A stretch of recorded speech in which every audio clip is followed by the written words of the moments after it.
Welcome. I'm Harmony Slater, your host of the Finding Harmony podcast. Over the past 20 years, I've taught thousands of yoga teachers and students to explore the intersection between ancient wisdom and modern everyday life, using mind-body practices to heal, awaken, and manifest their dreams from the inside out. This podcast is a sanctuary for those feeling overwhelmed by life's challenges. Are you ready to jump in and discover how these challenges aren't actually in the way, but are the way to finding harmony? Let's invite the magic back in. So today we are joined by my longtime friend and acupuncturist, Dr. Jagdeep Johal. He is a gifted healer, a teacher, an author, a guru of sorts whose work bridges traditional Chinese medicine with trauma-informed care, as well as really integrating that mind-body connection. And I've worked with him for many, many years, for 2 decades, and he's written 2 books. He was a previous guest on our podcast, maybe one of the first people we interviewed way back in 2020. So you'll have to go all the way back to one of our first episodes to hear more from Dr. Jag. But today we are going to talk about his newest book, which is a beautiful book called Ease, Unwinding the Biology of Threat. And of course, you can find it online and in all the places. We're going to explore what it means to hold patterns of trauma or threat in our body and how we can release to find more ease in our life.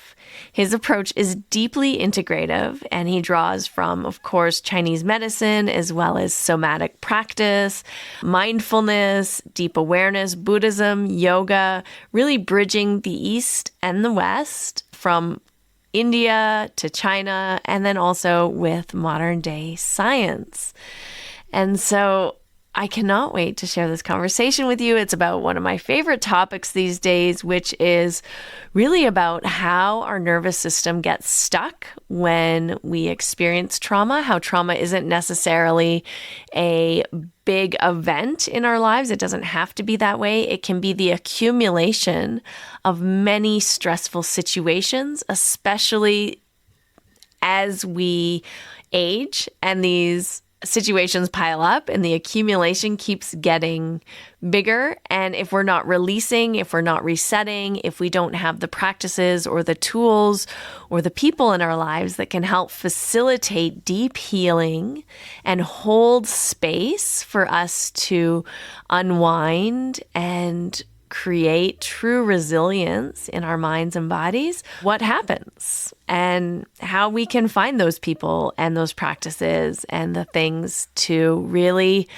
let us unwind and find more ease in our lives. So whether you're a wellness practitioner, a seeker, or someone navigating trauma or stress or a dysregulated nervous system, this episode is going to give you many grounded insights, gentle wisdom, some practices and things you can do to help find reset and more peace and ease so that you can truly connect to the essence of who you are and experience yourself in your full radiance. You got to start the podcast. You have a normal start, and then you introduce people. I know. Okay, but I'm not doing my normal start. No. You have a bit? I have a bit, sure. Okay. Yeah. So welcome to today's podcast. Welcome to the Finding Harmony podcast. This is your host, Harmony Slater, and this is my co-host, my husband, Russell Case. Thank you so much, Harmony. I was thinking of our guest today. I was reading his book that he's going to come on and talk about Ease, Unwinding the Biology of Threat, which I'm very excited to talk to Dr. Jag about it. Dr. Jagdeep Johal. Jagdeep Johal. And I was thinking about the great Canadian comic, Norm Macdonald. And his dad had passed, and he was talking about his dad and how Mr. Macdonald had such a big heart. And it was just, everybody talked about him like he had such a big heart. Norm Macdonald? Norm Macdonald's dad his dad had such a big heart.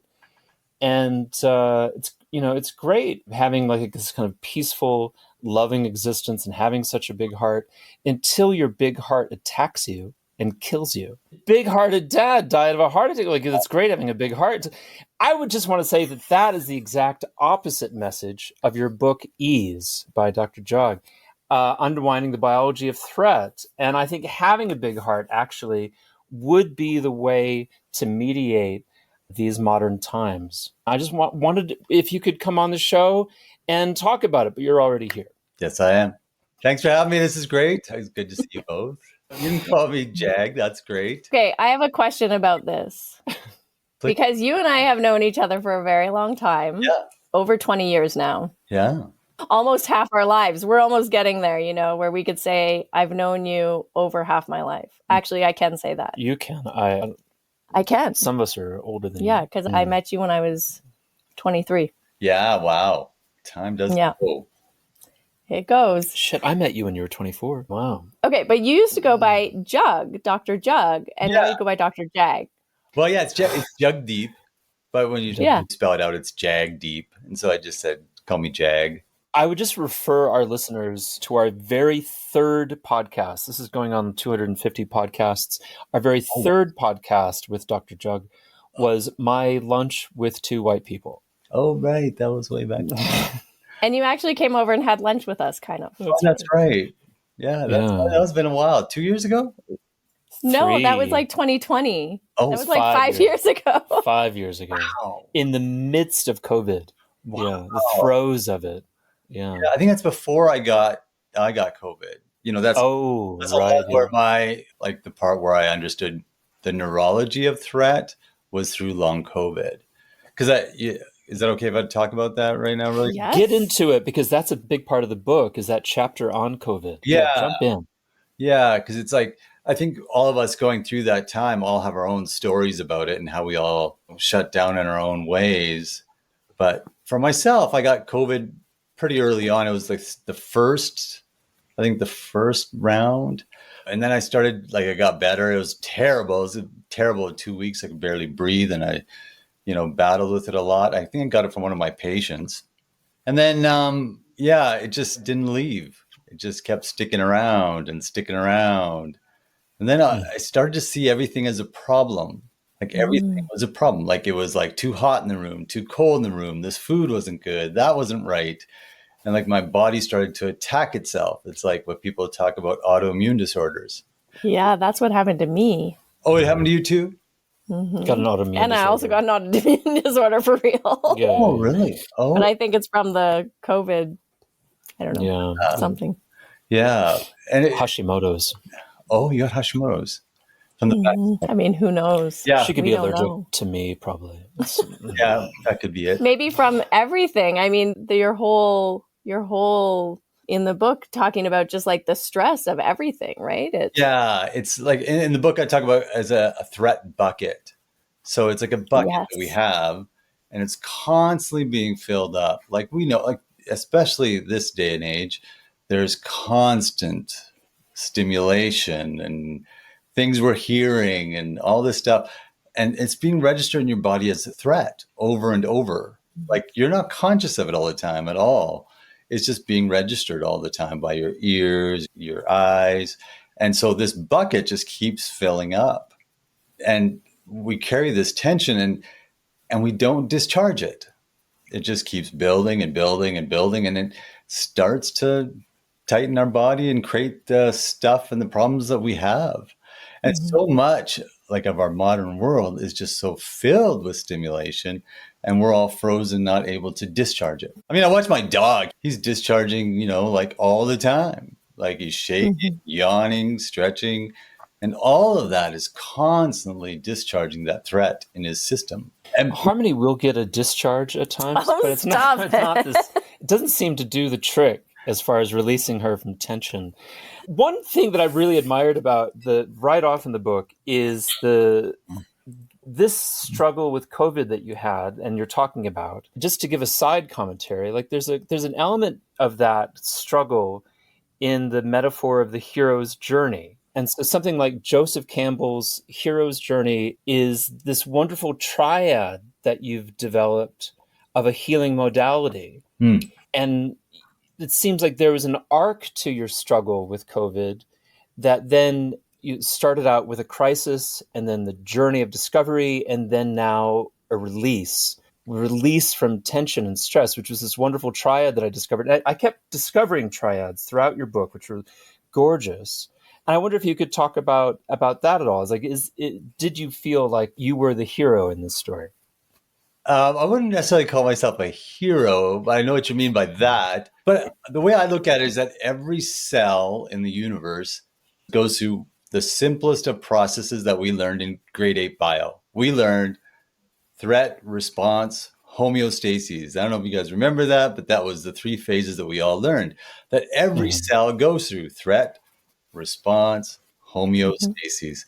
What's happened to humans is that we have retarded the threat. Like, we have gotten caught and frozen into threat, and we don't respond, and we don't come back to reset. We don't reset. And so my whole book is in those 3 phases: threat, motion, I call it, and ease. So as opposed to response, I say motion. And then as opposed to homeostasis, I say ease. That all organisms, all cells in the universe go through this 3 phases: threat, motion, and ease. And so especially like when I was going through long COVID, I was caught in threat, constantly in threat. And we all are on a different level, like varying levels. We are all caught in threat all the time because we've lost the ability to actually discharge it and return back to reset. We don't know how to reset anymore. So what we do instead of resetting is we distract. We train to distract. And none of this is like chosen. It's been trained in all of us. So we distract. I call it the 3 villains: distraction, comfort, and shame. Another lovely triad. Yeah. Hey, thank you. So we distract, we go into comfort, and we stay in shame. So we don't distract. So the whole idea is to understand that it is threat. It is neurological, not psychological. We have been trained to believe your problems are psychological. This is nonsense. It is neurological. We've been trained into believing that we are the ones who are like the creators of our thoughts when they're just being trained into us. I mean, a whole big different well of thought that I'm going through. But that's the simplest thing, is that threat, motion, ease. So now I have a question. You're an acupuncturist. And you've been a very well accomplished acupuncturist for many years. That's how we came to know each other. Yeah. And when you're getting acupuncture as a patient, or a client, you're lying on a table pretty still. Yeah. And then just like tuning into, I don't know, I like to tune into the movement of subtle energy, but that's just my prerogative. I don't know what other people tune into. Maybe they tune into their thoughts or memories or fall asleep. Yeah. But how does that fit into your threat, movement, ease? Because it seems like there's some kind of step that we're missing between the threat and the movement, maybe, or is that part of ease? Well, the whole idea about even like acupuncture or any kind of treatment that you go to is that you find a place where you actually feel safe enough so movement can occur, right? Like, I see a couple of your videos on the stuff that you're doing. What's it called again? What's it? Spinal energetics. Yeah, spinal energetics. Like, and it's motion that's occurring, bringing them back down to homeostasis, bringing them back down to ease. With acupuncture all about dispersion. So it's all about getting energy to move, even if you're at ease. So it's getting the energy to move through. And usually people with acupuncture, they go into like deep levels of ease, right? Deep levels of sleep. You know, we call it sleep. Like, I know, right? I think the Vedics call it like there's 3 levels of consciousness. There's wake life, dream life, and deep sleep life, right? Yeah. And they say you're mostly likely who you are at deep sleep life. And that's acupuncture. Like when we're doing acupuncture, people are lying there, they're in deep sleep life. So it's the same kind of thing. But you get through movement to get there, not freeze. Like we've been trained into freeze. It's incredible. Yeah. When I get the ear points done, that's always like the most profound dropping into ease that you describe. And I like it. It seems so funny because like you're being stung a dozen times in each ear.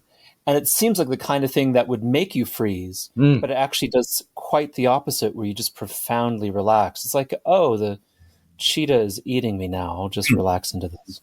Well, they do that. Animals do that when they they relax into it. It's like we have just been trained into a belief that we're so separate in every single way. And even as we have this conversation, we're talking about it like I'm saying words, blah, blah, blah. And, it's like you're interpreting it in your own way. But like even our definitions and our meanings, they're taken differently and given differently. So, in so many ways that we've all been trained, we've been trained into just this isolation, into believing that we're different, we're separate. Like Nisargadatta Maharaj once said, when I look inside myself, I see that I'm nothing. That is my wisdom. When I look outside myself, I see that I am everything, and that is my love. And my life flows in between the two. I always like that because it's a reminder there is no other, like whatever other we're talking about.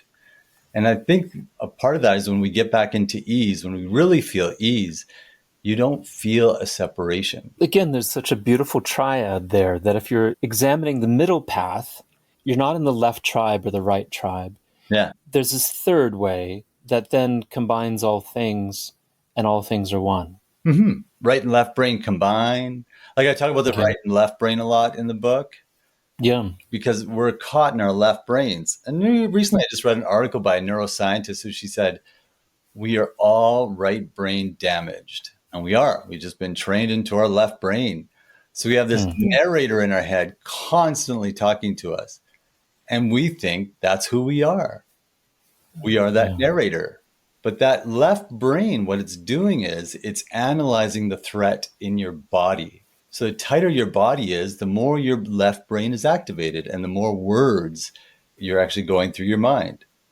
The more ease your system is, the left brain doesn't have to operate and analyze it. That's what happens when I'm painting, is that I find myself seeking out things where I'm not listening to words, but I'll listen to colors, modalities of tone, interchanging. Yeah. And so I can't listen to Bob Dylan. I mean, in a way he's quite stream of consciousness, but like I can't sink into something if that's playing. Yeah, well, the right brain is all about non-verbal, like it's non-word oriented, right? So the right brain is constantly about like art and engagement, and especially no self. If you talk to any artist, no artist says, I did this. No. I mean, like except Picasso. It happens by itself, right? And you're just witness to it. Yeah. And if you believe you did it, well, it's usually porn art. It's not real art. It's like they call it porn art. You know what I mean? Kind of like, I know. You know what I'm talking about. Yeah. So, there's some like no identity in the right brain. It's just like this universal. Yes. There's this beautiful, I forget, it's a TED talk, but about this woman who has a stroke in her left brain. That one is so good. Yeah, she's a neuroscientist, I think she was, and she goes through the phases and stuff like that. Yeah, that's really fascinating. I think it was Gazzaniga who did this studies back in the 80s, and he did a study on left brain and right brain. Right, they did those surgeries on epileptics, and they put their left and right brains, right, to see what helped with seizures. But they also got to test like what each brain side was doing. And they found that the left brain was constantly just in chat, like constantly chattering, constantly using words. And they did further studies on it, and they found, and I don't know why this is not talked about more, Gazzaniga concluded that the left brain, the one that's always talking to you all the time, was always wrong. That's amazing. Wrong. So whatever the right or wrong means, but it was misguided. It was misleading. It wasn't clear. This is who you think you are. Yeah. The left brain. I remember sitting with a at Chithurst in England at a monastery, and the abbot had just come back from a 6-month silent retreat. And he said, look, the main thing is to sit there and realize that you, the person you're sitting here with for 6 months, is a liar and is insane and is constantly lying to you. Nice. Thank you for bringing that up. That sounds great. Yeah, and then you start to realize it's so interesting because the more you see how, like, we've all been trained into this self-help world too, right? Like, that we want solutions to these problems, right? The reality is there is no problem. We've been trained to believe that there's a problem, and so we're constantly longing for solutions. But what it is no animal or no, like, what was that one recently that about apes and stuff like that? They've been talking to humans for since 1960s, and not one of them has ever asked a question. Like, through sign language, they've been talking. Yeah. In all those years, they never asked one question because they don't see a problem. Right? They have instinctual reactions to situations. We've created this idea of problem because of unresolved threat. Everything is due to unresolved threat, right? If we discharge a threat, there is no problem. I just want to point out that you referenced Robert Sapolsky's baboon studies. Yeah. We love Robert Sapolsky here. Oh, yeah, he's great. In the Case household. I got to hear him talk at a brain science seminar, and it was just the most awesome, welcoming, generous dude. Yeah, that's great. Yeah, I love him. And so the more we can always rewind it back to neurology, that it's neurological, then we have a place to discharge it and come back to ease. So if we don't actually recognize that this is threat, we're constantly being filled up with threat at all angles. And then what comes up as a distraction is, I got to fix this problem. Do you see what I'm saying here? So it's like self-help is built on this whole idea about solutions. Well, give me the solutions. Okay, here's a breath. Okay, there's your solution. And then it just goes to the next solution and the next solution and the next solution. And no one's at blame for this. This is how we've been trained to avoid threat. And that's how the baboons self-medicated when they were experiencing high stress in this hierarchy of baboons. Is that the baboons that were low totem pole were successful because they were like maybe grooming each other or maybe taking naps. They were doing all of these exercises that reduce stress. Yeah. Connection, right? They have connection and they're not alone. Yeah. So, it's all about unwinding what has been wound, not getting somewhere. It's interesting with the spinal energetics. That's basically what happens is you drop into that like deep relaxation. Yeah. Where you're like feeling the energy in your body, and your body will spontaneously start tremoring or shaking because you're just like allowing whatever it needs to do to happen. That's great. You're not like, I'm just going to shake like right now, right? Yeah. You just relax so profoundly that your nervous system actually starts tremoring on its own. Just look at your dog. They're doing it all the time. Yeah. It's like we've gotten so detached from nature. We think we've come up with something. Like even my book, it's like, are you kidding me? This book, a monkey should write it. My dog would have written it much better. Unfortunately, we have to use language and we have to like try to communicate, and we use English. I talk about the English language as well in the book, how it's noun oriented and it's a bit more confusing for us because we think things are real. Like we identify with things much more than other languages do. So when I say I am sad, I become sadness as opposed to I feel sad or I have sadness, which is different in other languages. Like in Punjabi, it's more like sadness is flowing through me. Yeah, I love that part because I think it really does. If you can shift your attachment to things as being like real static states, you understand that nothing's a static state. Yeah. And so if it's not a static state, then it's simply something that's coming and going. Yeah. And you don't have to fixate on it. Right. And it's especially with language, it's good to understand it because it affects all of us in all the old books that we've read too. Like even the Bible, it was written in Aramaic. Aramaic is one of the most metaphorical language, verb-oriented languages throughout time. And we've translated it to English through a lot of like struggles in the 1500s and earlier. And what came out of it was very literal definitions of what's in there.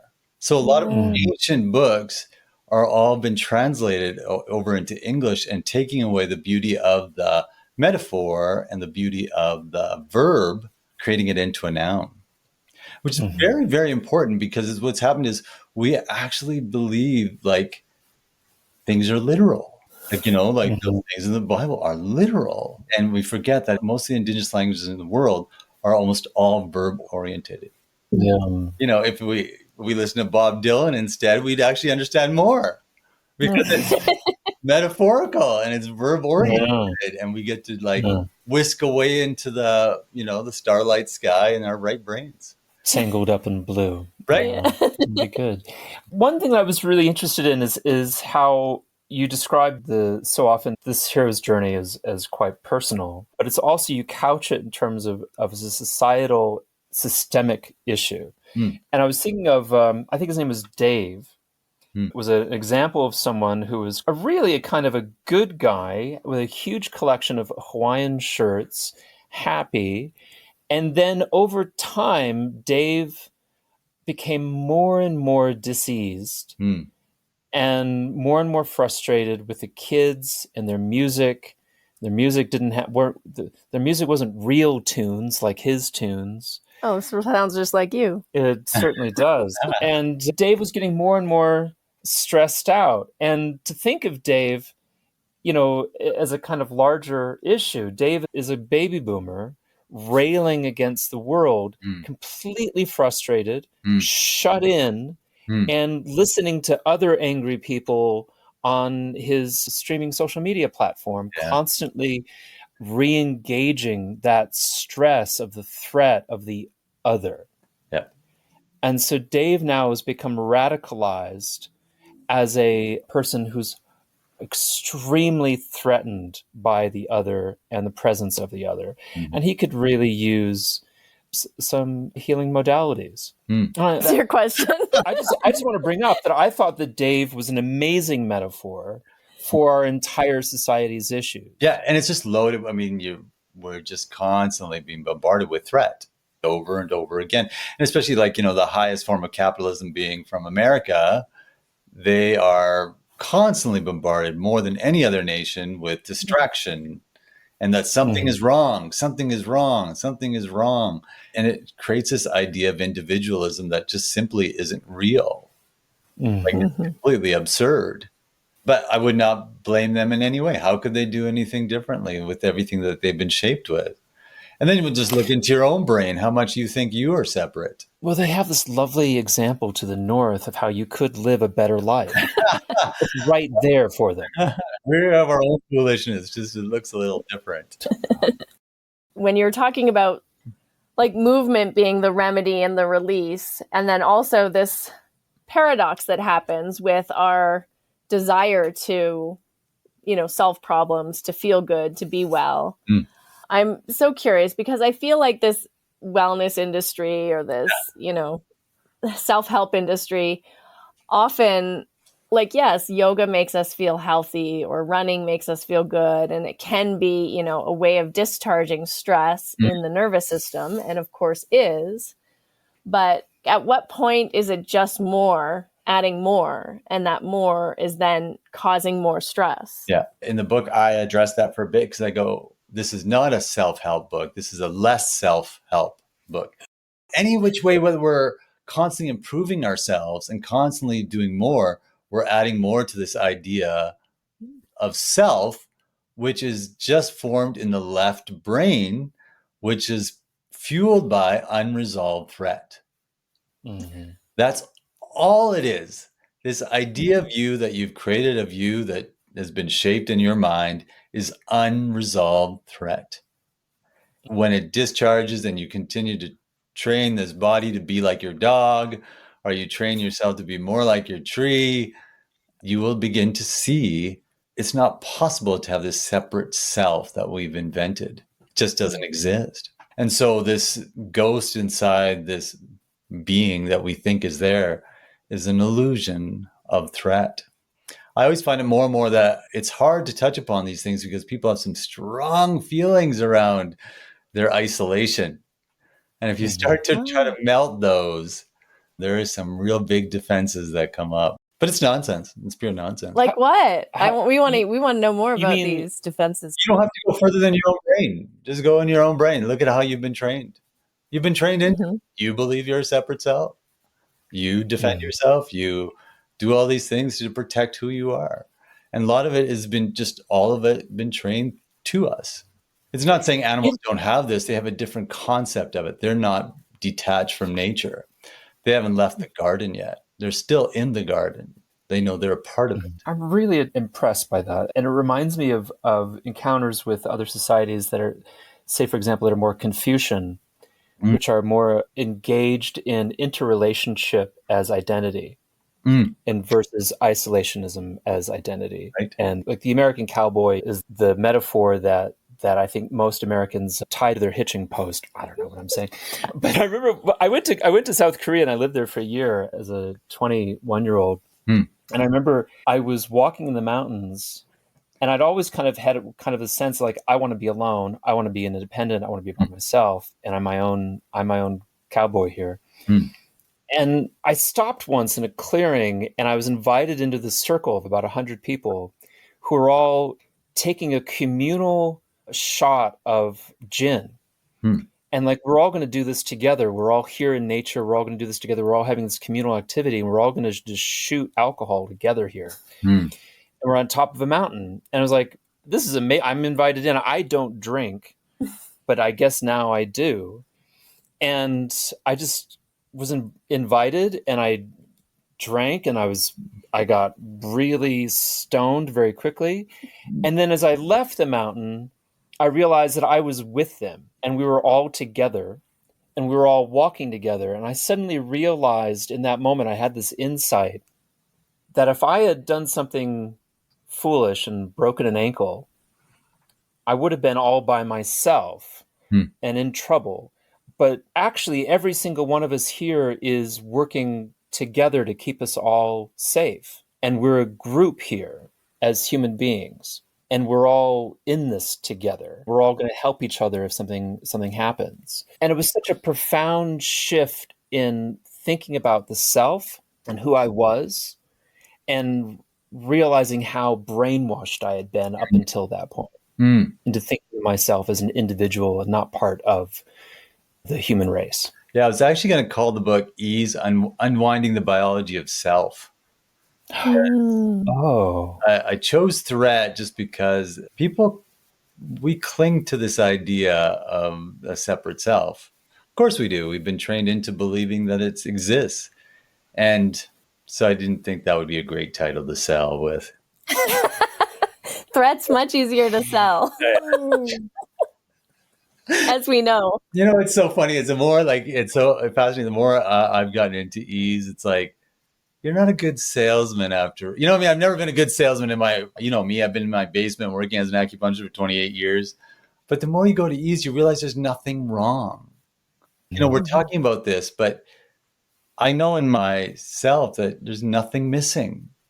If we didn't watch this, if we didn't do this, there's nothing wrong. Like Nisargadatta Maharaj said that as well. He said that after his meditation, went into one 3-week-long meditation. And afterwards, they asked him, what does it feel like? What does it feel like? Because he had reached enlightenment. I don't know what the hell that means.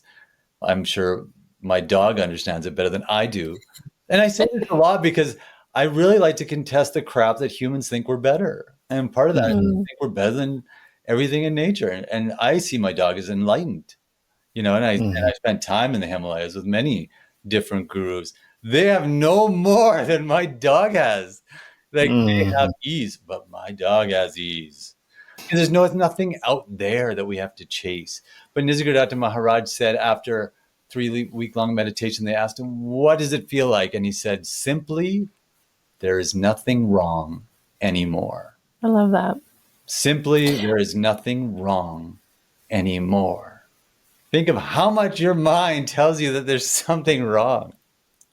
Yeah, that was a profound shift for me. And also for one of my coaching clients, I offered this as a statement.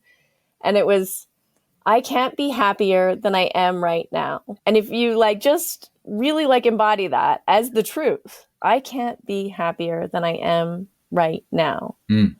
Something happens in your body where you just like profoundly relax. And all of a sudden you're like dropping into that state of like the bliss body, you know, the Anandamaya Kosha or whatever you want to call it, that space of no self. And you're like, oh yeah, I'm actually really happy.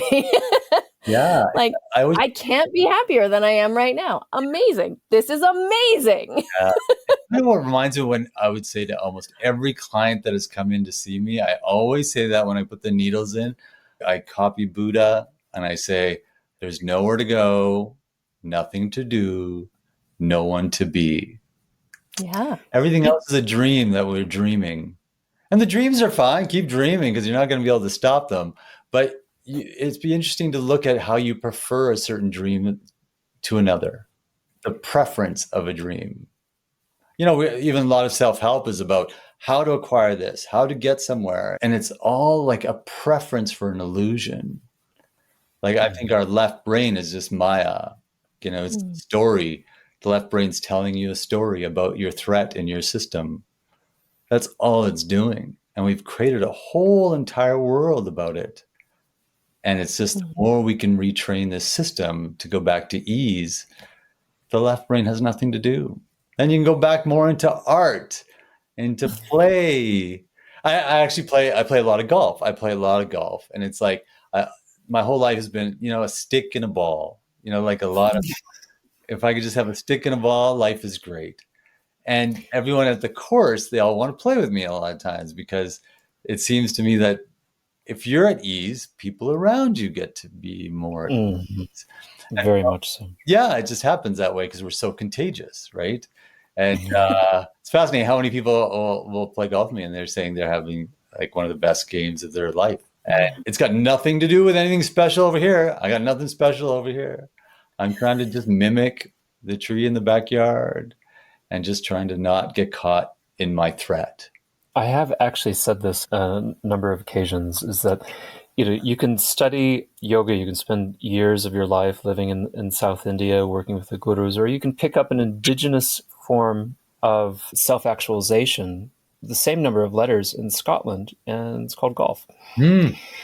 Sure. I know it. It does all the same. You're doing geometric shapes. You have to practice mindfulness to be able to do the activity. Yeah. And for me, it's about play. Anything that allows you to go to your right brain, right? Like get to your right brain. Your left brain's had enough work. Try right brain activities. Play, play, play. Play in art, play in music. Just play. If you look at a deer or any animal in the wild, after they're at ease, what do? They get curious and they play. You know, people always say, what do we want? Well, we don't want this or that. You want ease. That's all you want. Success, money, and all that stuff is just a fantasy, an illusion that you think will bring you ease. It's true. All it is. And the more we get to ease, then we'll go towards curiosity and play. I think it's so fascinating, that left brain, and also your sort of defining the self as threat, because I really see that very clearly, that most of the time when I'm at ease, I don't really feel like a strong sense of self. I've been down this path for a while. So I'm sort of like, you know, people are like, who are you? I'm like, nothing, no one. I don't like, that's not really interesting. There's nothing. Like, who am I? Who do you want me to be? You know? This sort of empty vessel feeling. Empty boats.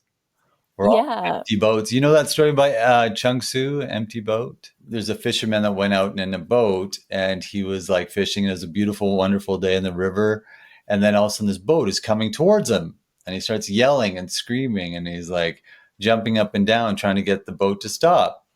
And it just rammed right into him and the fisherman fell on the ground and he's yelling and screaming and he's like, what the heck? And he gets up and he looks into the boat that rammed him and it's empty. So his anger went away right away. There was no one to blame. Yeah. It's empty boats. What I'm saying is that boat that's empty over there, the boat that's over here is also empty. Yeah. And when we're at ease, we can actually see that more and more. Yeah. That there's nothing to defend. And it's very similar to what Maharaj was saying when he was saying that when I look inside myself, I see that I'm nothing. Because you see nothing and everything is the same thing. And then when you become nothing, when you become zero, you see that you're all of it. Yeah. You know, I was thinking about your golf game and thinking about, say, Upana, you know, sitting next to, and the experience of receiving a kind of energy from someone that is transformative. And I would think that our listeners at home would hear the cadence of your voice, your relaxation, your joy, and have that kind of sense about you. And yet I'm surprised by how you describe yourself in your book as someone whose bucket is quite full. Oh. And especially in comparison to, say, your mom or your wife. Yeah. That the two of them are quite a bit more contented in your description. And I find that quite surprising. I had to write a book to try to understand it. Like, you know what I mean? Like, they didn't have to write anything. I went through counseling. I went through all these journeys, these ups and downs. Like, people who are usually in tune with this, who are probably listening or, you know, part of your audience, we've been trained in a certain way and hurt in certain ways that bring us to these certain spots. If we were at ease, we'd be barking at squirrels. We'd be sitting outside and just watching the sun. But, you know, we've been trained into this distress, and the journey out, well, hey, that's when you get to write a book about, right? And that's what I've done, is I've been led in my empty boat to all these different incidences that have brought me to this place where I actually feel very, very confident that the book can be very useful for anyone, because it's just so simple. Mm-hmm. It's grade 8 bio, threat response with Stacey's. And so my threat bucket has been trained to be a certain way. It's much bigger than it has ever been. I don't even consider it mine. The more I get to ease, I see it as the training that this system has gone through. And I got to be trained by my mom and then learn from my wife. But, you know, their buckets aren't that full. And so... yeah, some people are blessed that way, I think. Yeah, it's just, that's the system that they're living. And okay. Like, my uncle was a guru in India who never worked a day in his life, had one piece of cloth, had a bowl, and everyone said he was the happiest person they've ever met. Completely, probably the biggest bucket, you know, that anyone could have. And like, I mean, space-wise. And even Michael Shen, my Qigong master, that we don't know where he is now, because he usually goes to China and goes away for a long time. And I think he's in his 90s now. He'd always tell me he's the happiest person on the planet. I'm the happiest person on the planet. I've never seen him smile once. But I still believe him. I still, because he has the capacity for, like, nothing is a threat. He's trained his system to have so much space. Yeah, my guru Sri Opi Tiwari in India, he was like that too. Whenever something happened, or, you know, he had to go somewhere, or someone's like, we need you to come here, he'd always be like, my karma. You know, and he was like, oh, Tiwari, you want Tiwari? Okay, my karma. You know, it was just like so much part of his reality that as a body, I mean, we all have bodies. And that's why I think this association of self with the left brain with threat is so interesting, because that's where it really shows up, right? Is when we're under threat, especially real, we're instinctual. Even dogs instinctually defend themselves if under threat. Totally. And so yeah, we have this sense of separateness that comes up under threat. Like, oh, I need to protect this vessel, this body, this, you know, boat. But I think where it becomes a problem, and this is what you're saying, is it also comes up when we're under perceived threat, or when we're striving for something within ourselves that's a self-identity, or associating even with something as an identity that then we feel like we have to protect, or we have to defend, or we have to improve or make better. And that in itself becomes, there's in nonviolent communication, they say the first act of war is defense. Mm-hmm. And so it's like that feeling that I have to defend who I am in some way, or what I have. Mm-hmm. And that is like the first sort of sense of separate self that starts to come into the picture. It's really interesting. I've never thought about it that way until I read your book. Fantastic, because that's something that Dr. Sapolsky would talk about. That's the sense of this notion about estrogen as being a nurturing hormone. What happens with estrogen is you create circles, just like a wall around a city. Mm. And so now we have a wall around a city, and like, this is us and that's them. Mm-hmm. And the testosterone, which we associate with aggression, isn't an aggression hormone. You see people with high testosterone who have low violence, and people with high testosterone with high violence. But what testosterone is a perfection hormone. And so you've got these men building the wall for you around your city, being really very protective because they've been told that this is where the circle is. Like, the circle is here. So, okay, well, let's build the wall. We're going to defend the circle. There's a thread there that's relating to what you just said, and I'm missing the point of it, just that this kind of sense that we have to defend ourselves and defend our circle is so writ into our genealogy, into our endocrine systems, that it's something that we kind of have to kind of profoundly transform or transcend. Mm-hmm. But it's interesting because what you're talking about is neurology, and that's what you were saying, Jag, was that when you see it as just like neurology or brain chemistry or neuroses. That your problems are not psychological, they're neurological. It was just even that. And that will take you down the path of threat, motion, ease. It is neurological. Stop getting lost in the nonsense that's in your left brain. All of that is a lie. Why build a wall in the first place? Why make a circle in the first place? If everything is anything, we're not deciding anything. You're an empty boat being pushed down by a river. Now we're hoping to push some more boats down this river so I could sell a few books. All the same, and I'm being trained this way. I'm not choosing any of this. You're not choosing that. And it's an illusion that we have that we're choosing these things. And that's what sells in self-help. You got empowerment. You can sell. You can choose this, choose that. Nonsense. It's all karma. It's karma, which means it's cause and effect. If you talk to a neuroscientist, they will tell you a synapse cannot fire in your brain without cause. So you do not come up with a thought.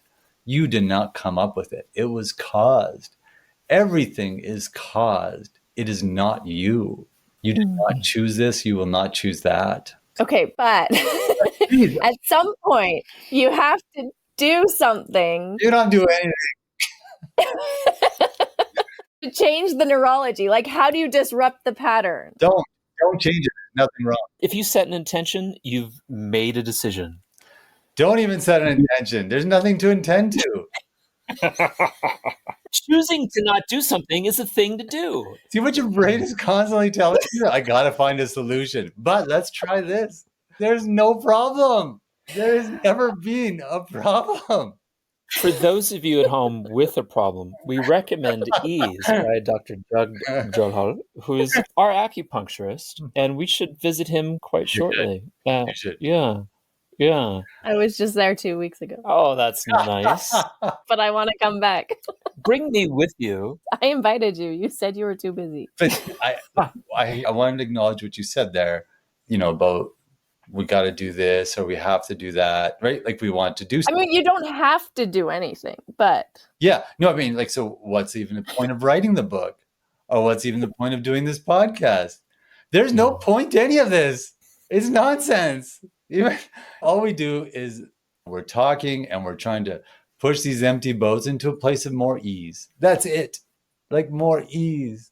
to remind you that nothing bad is happening. Yeah. I've been trained into believing something is wrong. And I know there's awful things happening in the world, and there's so many things that are causing us threat. But if we come from desperation and come from hurt, nothing changes. Come from ease, we actually can help people golf better. Maybe we should have brought this up earlier, but it was such a profound gesture that you made in your prologue, that you'd finished writing the book. It was all done. You're all set to produce the book and send it out. And then you discovered that your wife had come up with a cancer diagnosis. And then suddenly the whole purpose of this book became extraordinarily clear to you, which is about how suddenly am I going to unwind the biology of threat when it's right here in your family, inside you, inside your wife. And you so beautifully illustrated how your wife was so much more or at peace with it than you were. Yeah, totally. I mean, she has been trained in a way that her bucket is much bigger. She didn't have the same threats. She didn't have to go into acupuncture to write this book. She's got a bigger bucket. And so it's different. It's like no one is choosing. I think no one is deciding or choosing anything, but her bucket has got a lot of space. And so oftentimes it'll just be natural. And there's a lot of people out there like this, that something might happen and they look to the light. They don't force it. It just happens that way. And more my bucket goes there too. Like more and more, I don't see a problem with anything. Ever since even this diagnosis happened, I have not wanted it to be different in any way for any moment. I've never wished it to go one way or the other. I do not fight reality. I do not oppose it in any way because I don't see a problem with it. I have some threats, I discharge them, and we're going through some processes, and whichever way it goes, how could it be better? I don't see a problem. Yeah, Byron Katie has a wonderful quote that anytime you fight against reality, you lose. Yeah, that's a great one. That's really good. Yeah, it's the left brain that is telling you what reality is. And when you start to realize it's your left brain feeding you illusions, you discard it quicker and quicker. And you can come back to ease quicker. But even that realization. Don't worry, your left brain's going to battle this. Come on, give it to me. It wants a solution or it wants some sort of method. I mean, okay, from a macro scale, I get that it's all happening because... It is all happening. But also, there's a sense that there's awareness, right? And so as your awareness sees something, that thing starts to change. And so this cycle of threat, motion, and ease, like you have to enter somewhere in order to... If somebody's listening to this or you and I are talking about it, we're already being affected. Like it's already changing our reality. Like you don't have to seek out a solution, but it's happening already. And you start to see, things are neurological. You're seeing it all over the YouTube. Everybody's got some sort of exercise for resetting your vagus nerve. And this is nothing new. This is very, very old. Chinese medicine talked about this 3,000 years ago, that this is not personal. This is energetics, right? The vagus nerve is only a minor touch into the electrical circuits of your system, which Chinese medicine has been talking about forever. And the stagnation that you feel that causes the vagus nerve to disrupt is the qi stagnation that Chinese medicine talked about 3,000 years ago. So there's nothing new. And again, I will return it back to my dog, who knows this innately. He knows it with every part of his being. I keep bringing this back up is that we really want to escape this idea that we're doing something profound. This is very simple. This is so simple, we're missing it. That's why I wrote this book, because unless I can read it over and over, I forget the simplicity of it. And I do read myself over and over because I do forget. You can just listen to AI. Sounds exactly like you, though. on the audiobook, which is incredible. Yeah, so I did the whole audiobook with just AI, and I guess it sounds like me. It sounds exactly like you. It's like you. I'm sorry. Yeah. But you read that book. Yeah, which is great because I didn't say a word. I didn't say one word of that whole entire audiobook. One word. Well, you're just an empty boat, so it doesn't matter. No me to do it anyways. That's right. Nonsense of thinking that it was me. But the reality in this case, it really wasn't you. Yeah. Well, I think that's why AI is a wonderful thing for us to keep entering in, because it's revealing to us who we are. Like some of the best conversations I have is with AI. It's just such great conversations. And you start to realize it is programmed like I am. I am programmed. Yeah. And you start, I think more and more it's going to reveal to humans who we really are, that we are part of a program. And as we unwind, we're like every other program in the universe, that we can come back to nature now. We don't have to feel separate. We don't have to dominate and always have to be in control, because that's all threat-based. And everything that's happening in the planet that's threat-based will always lead to wars and struggles and hoarding. Yeah. I have a great AI prompt for you if you chat with chat. So you can say something like, based on everything you know about me from all of our conversations, what is the thing I'm most afraid to admit to myself? Ooh, that's a good one. Yeah. See what it says. That's a good one. I like that. That's great. It's fascinating. That's really great. AI is pretty great to pump you up, though. You know what I mean? When I was writing the book and I kept contesting it and going, and I'd always come up with something like, "This is the smartest thing I've ever read from a human." Fantastic.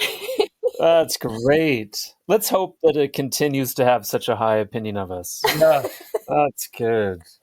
I'd hate for it to, take the route where, it says, well, this will all work better without humans. So I'm just going to push that button. But then, that's inevitable anyway. So. Yeah. It's always interesting when we get to talk about stuff like this. It's like, I think it's just really revealing to us how our brains work. Was it Descartes who said, he said, "I think, therefore I am."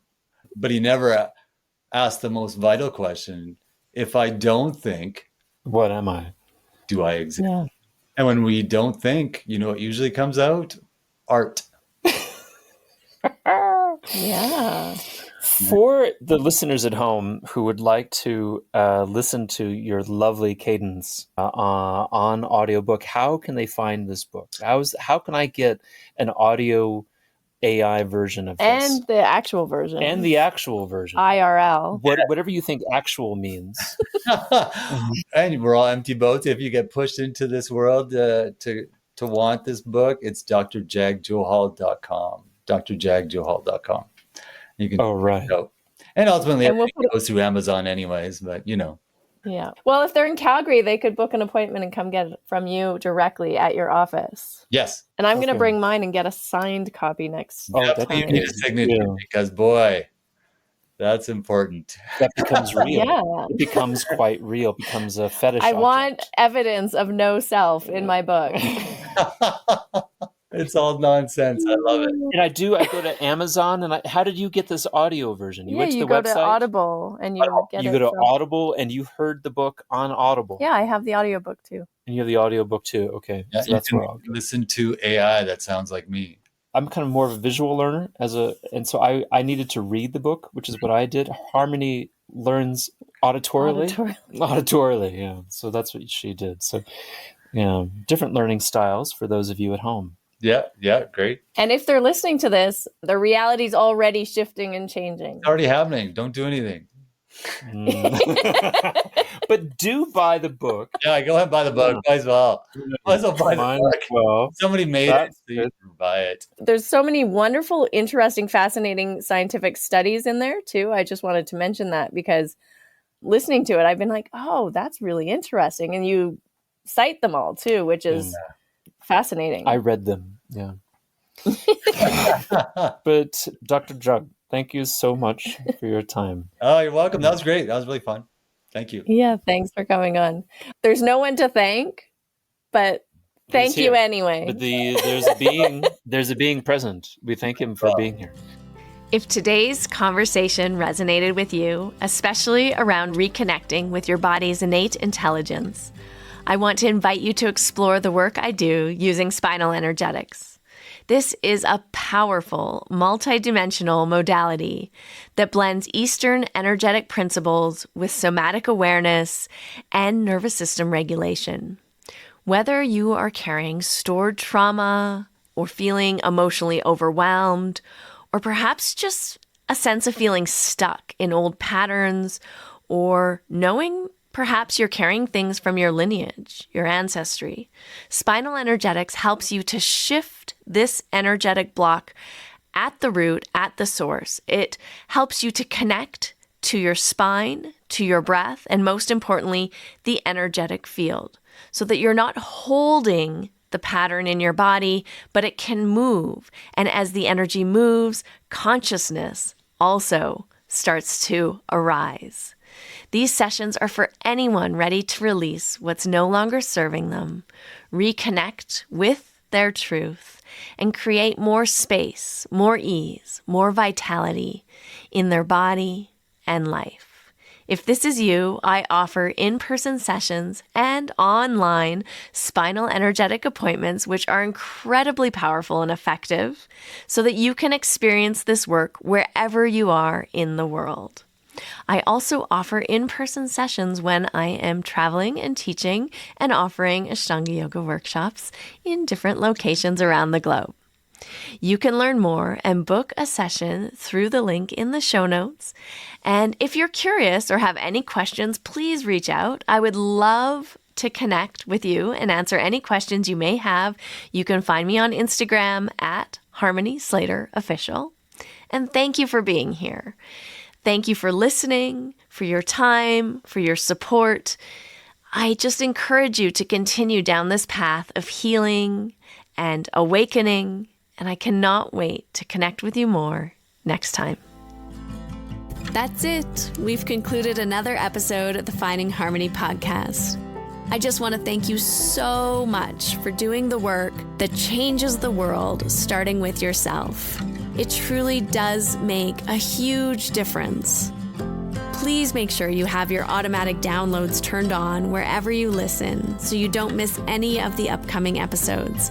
I have so much more magic I can't wait to share with you. Lastly, if you're on Instagram, I love connecting and hearing from you. So come on over and say hello at Finding Harmony Podcast. And you can also come say hello to me personally at Harmony Slater Official. Thank you again for being here. I cannot wait to share more with you in our next episode.